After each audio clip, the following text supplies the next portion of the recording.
जानकी कांत स्मरणं जय जय राम राम। जय आंजनेय स्वामी की जय प्रेमिकेन्द्र सद्गुरुदेव भगवान की यत्र यत्र रघुनाथ कीर्तनं तत्र तत्र कृतमस्तकाञ्जलिं बाष्पवारि परिपूर्णलोचनं मारुतिं नमत राक्षसान्तकं यस्य स्मरणमात्रेण रामभक्ति प्रजायते तं वन्दे रङ्गनाथार्यं रामायणपरायणं कोलाहलदयापात्रं माधुरीरमणं प्रभुं भक्तप्रियं प्रेमिकेन्द्रं रसिकाचार्यमाश्रये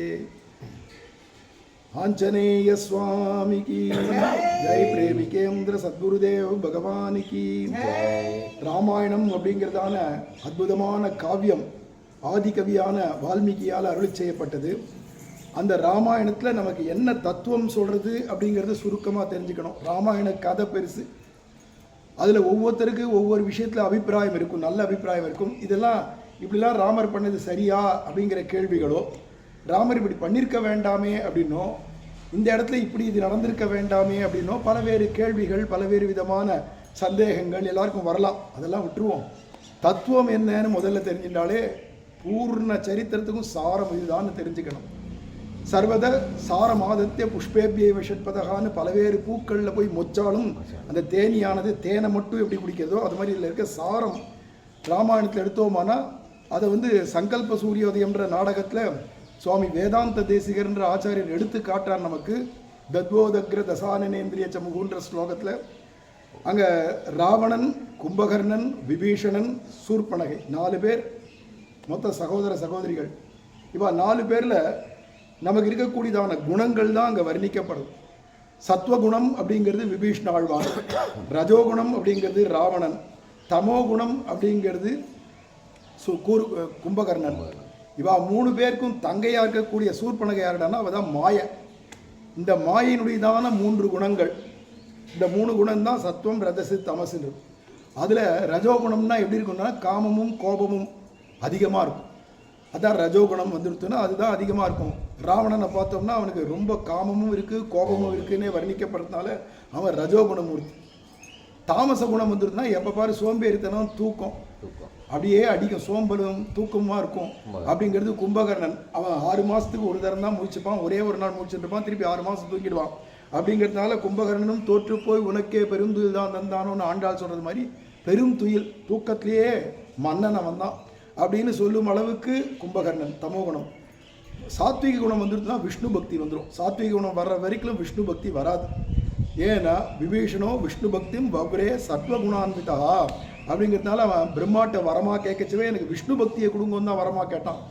சாவா வரம் கேட்கல, எல்லாரையும் நான் ஜெயிக்கணுன்ற வரம்லாம் கேட்கல, அவன் எனக்கு விஷ்ணு பக்தி வரம் வேணும்னு கேட்டான். அதனால தான் பரம வைஷ்ணவனா விஷ்ணு பக்தனாக இருக்கான். இப்போ மாயை அப்படிங்கிறது என்ன பண்ணுண்டானா இந்த ரஜோகுணத்தை தமோ குணத்தெல்லாம் ஒவ்வொருத்தருக்கும் தூண்டி விடும். அதுதான் மாயை. இப்போ ரஜோகுணமான ராவணனை போய் தூண்டி விட்டு சீதா பிராட்டி அவ்வளோ அழகாக இருக்கா, உனக்கு மனைவியாக இருக்க வேண்டியிருக்க, எவனோ ஒரு பரதேசி ராமன்னு அவனோட காட்டில் பாவம் அலைஞ்சுட்டுக்கா, அவ்வளவு அழகுன்னு வர்ணித்து அவனை தூண்டி விட்டு தூக்கின்னு போகும்படி பண்ணிவிட்டா அப்படிங்கிறது. இப்போ இந்த சீதா பிராட்டி யார், ராமர் யாருன்னு தத்துவத்தை பார்த்தோம்னா ராமர் தான் பரபிரம்மம், பரமாத்மா. சீதா பிராட்டி யாருடானா ஜீவாத்மா. இந்த ஜீவாத்மா ராமரோட சௌக்கியமாக இருந்திருந்தா இல்லையா, எப்போ ஒரு ஜீவன் உலக விஷயத்துக்கு ஆசைப்படுறதோ அப்போ பகவானை விட்டு பிரிய வேண்டியதாகிடும்.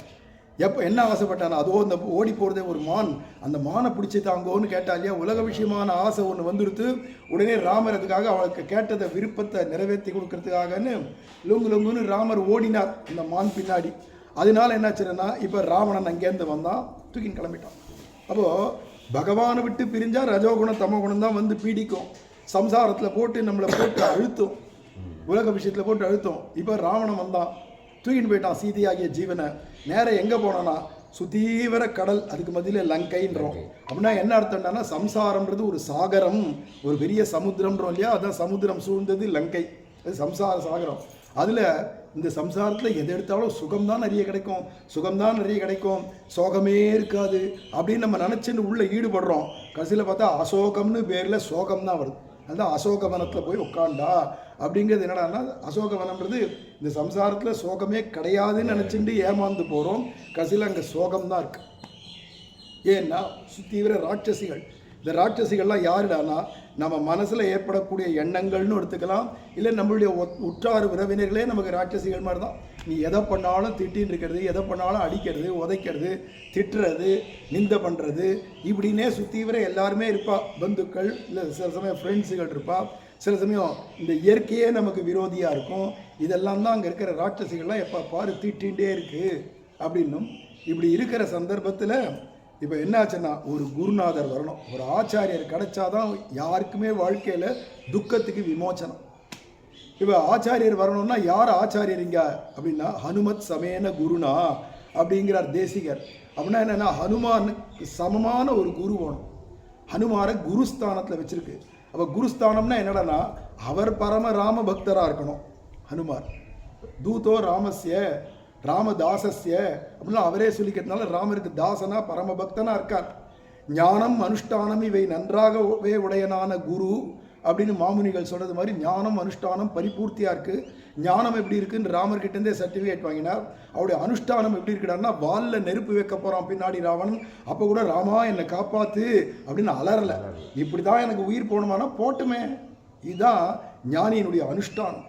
இதுக்காக போய் என்னை காப்பாற்றுன்னு கேட்க மாட்டார்.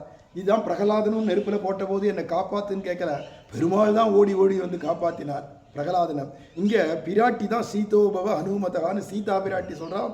ஹனுமாருக்கு அந்த நெருப்பு வாலில் வச்ச நெருப்பு ஒன்றும் ஆக வேண்டாம், குளிர்ச்சியாக இருக்கட்டும் அப்படின்னு பிராட்டி வரம் கொடுக்குறான்றே தவிர இவர் கேட்கல என்னை காப்பாற்றுன்னு. இதுதான் ஞானியுடைய லட்சணம். அப்படி இருக்கக்கூடிய ஒரு ஆச்சாரியர், ஒரு குரு கிடைக்கணும்.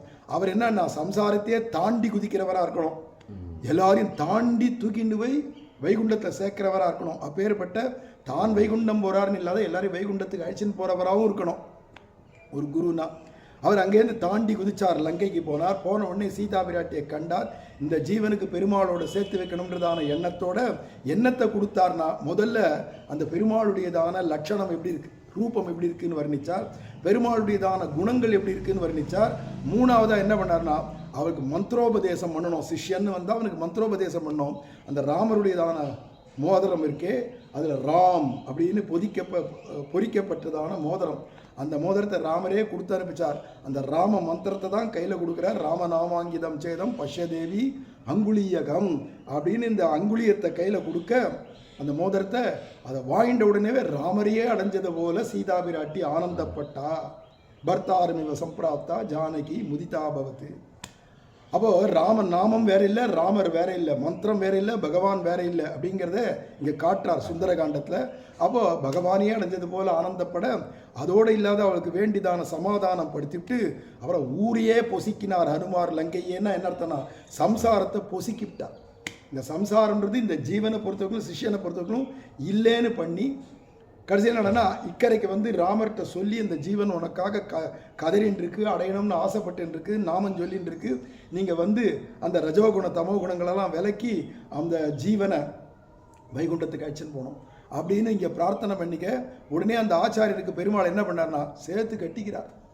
ஏஷ சர்வஸ்வ பூதோஸ்து பரிஷ்வங்கோ அனுமதகான்னு ராமர் அனுமாரை சேர்த்து கட்டி இதை மாதிரி யாருப்பா எனக்கு கைங்கரியம் பண்ண போறான்னு சந்தோஷப்பட்டு ராமர் அத்தனை வானர சேனையோடு வந்து லங்கைக்கு வந்து கடலை கூட அணைகட்டி லங்கைக்கு வந்து ரஜோகுணமூர்த்தியான ராவணன் தமோகுணமூர்த்தியாக இருக்கக்கூடியதான கும்பகர்ணன் ரெண்டு பேரையும் தீர்த்து கட்டி அங்கே விபீஷணனான சத்வகுணத்தை ஸ்தாபிதம் பண்ணி விபீஷணஸ்து தர்மாத்மா அங்கே தர்மத்தை நிலைநாட்டி அதர்மத்தெல்லாம் நீக்கி பிறகு சீதா பிராட்டியான ஜீவனை மடியில் வச்சுட்டு புஷ்பக விமானமான வைகுண்ட விமானத்தில் அயோத்தின்னு சொல்லக்கூடியதான வைகுண்டத்தை போய் அடைஞ்சார். வேதமே சொல்கிறது வைகுண்டத்துக்கு அயோத்தின்னு ஒரு பேர், யா புரீம் அயோத்தியா ஆம் அப்படின்னு.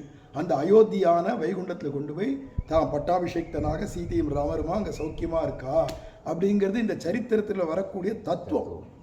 அப்போது எந்த ஒரு ஜீவனும் சம்சாரத்திலேருந்து கரையேறணுமானா முதல்ல ஒரு ஆச்சாரியன் கிடச்சி அந்த ஆச்சாரியன் மூலமாக ராமருடைய பெருமைகளை தெரிஞ்சுட்டு அந்த மந்திரத்தை உபதேசமாக வாங்கி தீட்சை வாங்கிட்டு பிறகு அந்த ஜபம் பண்ண அந்த ஆச்சாரியன் பார்த்து இந்த ஜீவனையும் பெருமாளையும் வைகுண்டத்தில் சேர்த்து வைக்கிறார் அப்படிங்கிற பெரிய தத்துவத்தை இந்த ராமாயணம் காட்டுறது. அதில் சுந்தரகாண்டம் ஹனுமாருடையதான வைபவம், ஆச்சாரிய வைபவம் சொல்கிறதுனாலே அதுக்கு சுந்தர காண்டம், அழகான காண்டம்னே பேர். நம்ம சுந்தரராஜ பெருமாள் அழகர் இருக்கிற இந்த இடத்துல இந்த சுந்தரகாண்ட பாராயணம் இன்னைக்கு பூர்த்தியாகுது அப்படிங்கிறது ஒரு பெரிய பாக்கிய விசேஷம்.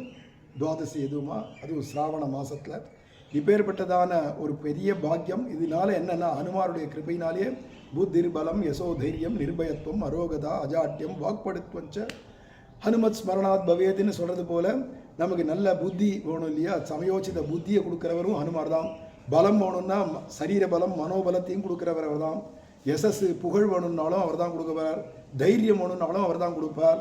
அல்லது பயம் போகணும்னாலும் நிர்பயத்துவம் பயம் போகணும்னாலும், அரோகதா வியாதி வக்கைகள் இல்லாத இருக்கணும்னாலும் சரி, அல்லது உனக்கு இருக்கக்கூடியதா பைத்தியம் பிடிச்சி போச்சு, பித்து பிடிச்சி போச்சு, புத்தி பேதலிச்சு போச்சு, புத்தி கலக்கம் ஏற்பட்டெடுத்து போன்றவைகளையும் போக்கக்கூடியவர் அவர் தான். கடைசியில் வாக்கு சாதுரியமும் அவர் தான் கொடுப்பார். எத்தனையும் கிடைக்கிறதோடு இல்லாத வைகுண்டத்துக்கு வேண்டிய சிபாரிசும் பண்ணுவார் பெருமாள்கிட்ட.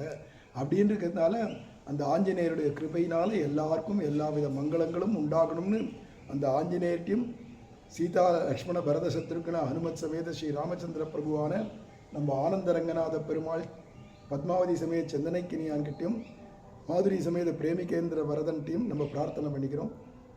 ஆஞ்சநேய சுவாமி கி ஜெய், பிரேமிகேந்திர சத்குருதேவ் பகவான் கி ஜெய், ராஜா ராமச்சந்திர பகவான் கி ஜெய். ஹனுமான் ஜெய் ஹனுமான் ஜெய் ஜெய் ஹனுமான் ஜெய் ஹனுமான் ஜெய் ஹனுமான் ஜெய் ஹனுமான் ஜெய் ஜெய் ஹனுமான் ஜெய் ஹனுமான் ஜெய் ஹனுமான் ஜெய் ஜெய் ஹனுமான் ஜெய் ஹனுமான் ஜெய் ஆஞ்சநேய சுவாமி கி ஆஞ்சநேய சுவாமி की